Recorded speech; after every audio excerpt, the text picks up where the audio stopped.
আপনি কি শীতকালেও বাণিজ্যিকভাবে মাছ চাষ করতে চান? তাহলে আমাদের কাছে পাবেন 100% অরিজিনাল কোয়ালিটি সম্পন্ন রেনো পোনা। তো আজকে আমরা প্রথমে দেখাবো মনোসেক্স তেলাপিয়া। আপনারা দেখতে পাচ্ছেন কত বড় সাইজের ব্রুড থেকে উৎপাদিত 100% কোয়ালিটি সম্পন্ন গ্রেডেড অরিজিনাল মনোসেক্স তেলাপিয়া মাছের পোনা। তেলাপিয়া চাষ অত্যন্ত লাভজনক। এখন দেখতে পাচ্ছেন শীতকালে চাষযোগ্য সবচেয়ে জনপ্রিয় মাছ হচ্ছে জাপানি কার্পো। এই মাছ একমাত্র শীতকালে উৎপাদন হয়ে থাকে। আপনারা চাইলে এই শীতে পুকুর খালি না রেখে বাণিজ্যিকভাবে চাষ করতে পারেন জাপানি হাঙ্গেরি মিনার কাপ বা কার্পো মাছের পোনা।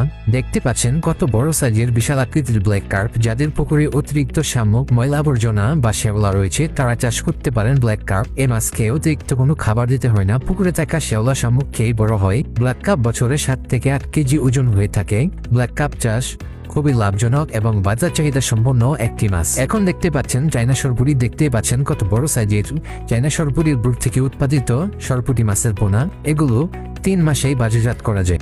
এছাড়াও আমাদের কাছে পাবেন দেশি জাতের শিং মাছের পোনা, জাপানি লাল রুই বা গোল্ডেন রুই মাছের পোনা। যেহেতু শীতকাল, তাই এখন পাবেন কার্পো মাছের রেণু, কারণ শীতকালে কার্পো মাছের রেণু উৎপাদন করা হয়ে থাকে। জাপানি কই কার্প, বোয়ালি জাতের থাই পাঙ্গাস সহ সকল প্রকার মাছের রেণু পোনা সংগ্রহ করতে পারবেন এবং শীতকালীন মাছ চাষের তথ্য ও পরামর্শ জানতে পারবেন স্ক্রিনে দেওয়া নম্বরে যোগাযোগ করে। পোনা নিতে চাইলে এখনই স্ক্রিনে দেওয়া নম্বরে যোগাযোগ করুন। আমরা অক্সিজেন দিয়ে প্যাকেট করে 100% নিরাপদভাবে বাংলাদেশের 64 জেলায় ডেলিভারি দিয়ে থাকি। ধন্যবাদ।